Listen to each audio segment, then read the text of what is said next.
What is up, guys? Welcome back to the channel. I'm back with some more amazing updates and news. In this video, we're going to be talking about the Detroit Pro results and what actually happened. So let's get into it.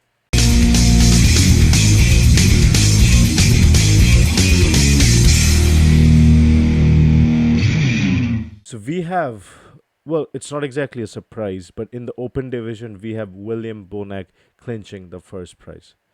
Now, in a previous video, I had said that if you go by the Arnold placings, then it is William Bonac at the very top.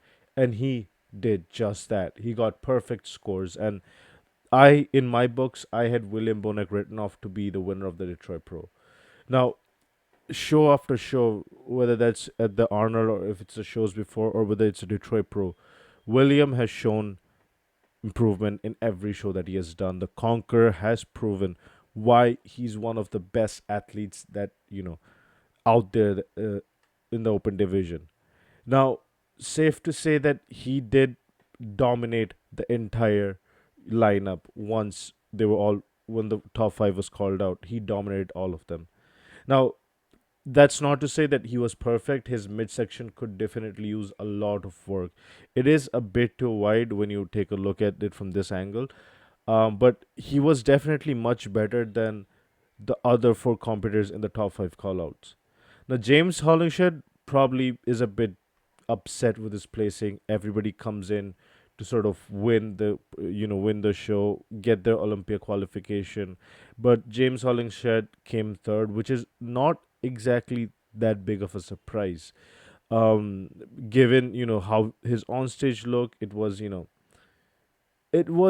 very disappointing. It was definitely better than the one he had at Arnold, but um his there was absolutely no conditioning. When you look at take a look at this video, you can clearly see his abs have absolutely no conditioning.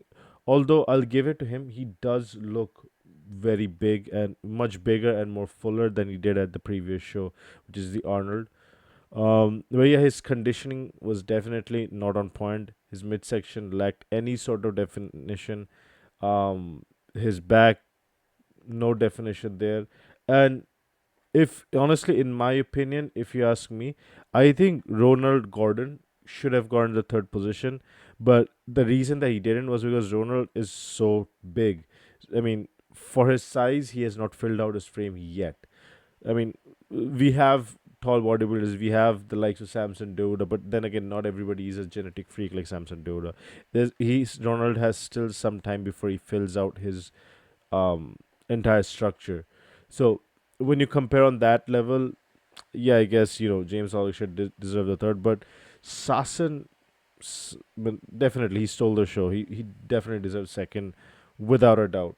Now, what was surprising was Carlos Thomas Jr.'s placing. I mean,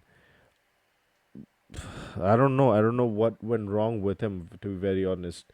But one thing that you can tell right off the bat was that he does look a lot disproportionate. He could have, made it much better.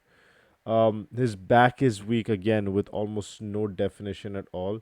And yeah, conditioning again, Carlos Thomas Jr., it was one of the biggest problem was conditioning for him. But yeah, William Bonac and James Hollingshead will battle it out again at the FIBO, Germany. So let's see what happens down there. But Detroit Pro was not surprising. Absolutely not. So William Bonac definitely deserved the win. And the placings, at least in the open division, are correct. In the classic division, that's a different story. Now, open division, clearly William Bonac was the winner, but classic division is where things get a bit dramatic. Now, Matt Greggo makes history by winning the first ever classic physique division at the Detroit Pro Show. And there are two camps now. One that believes Matt Greggo won it, another that believes Wessley Vissers deserved it. Now, fair to say, I honestly agree that Matt Gregor deserved it just because the biggest factor was that Matt Gregor was more balanced in terms of conditioning than Wesley Vissers. If you take a look, Wesley Wesley is also pretty conditioned. He looks way fuller. He looks much more peeled than he did at the Arnold. But I think the game was won in the glutes and hamstrings, where Matt was definitely much more conditioned than Wesley. But yeah, Westley Vissers' conditioning and package definitely much better than what he brought to the Arnold.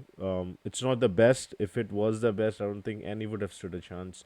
That is again the Arnold 2024 um, package that he had brought, but this was much better than Arnold 2025 package, and there's even sort of conspiracy going on that since he had said that he won't participate or compete at the Olympia, that's why a lot of judges even actually counted him out. But I don't think that's the point, or that's the case, honestly. But yeah, Matt Gregor definitely deserved the win. Definitely, I had him picked out for winning. One placing I was surprised was with Lucas Fong, who actually um, was ranked at the bottom, sort of the bottom pile in 12th position, just one position ahead of the last. Lucas Funk, I had him at least in the top seven, but because he had competed in Arnold a few months back, and that should probably roll over. But yeah, surprising to say that Lucas Funk actually did not manage to secure a top seven or top 10 position.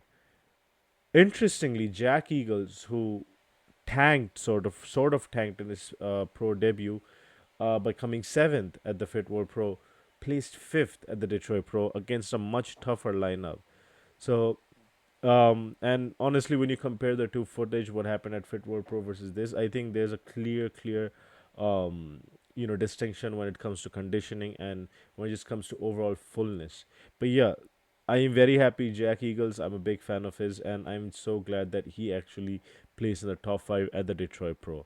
So that hope to see much more. He's also going to compete at the FIBO Expo, so let's see what package he brings to that show as well. So yeah, that was all for the updates. This was a recap of the Detroit Pro show. I know a bit late to making this video, but yeah, life got in the way. But yeah, till the next time I see you, drop me a like and a subscribe, and stay jacked.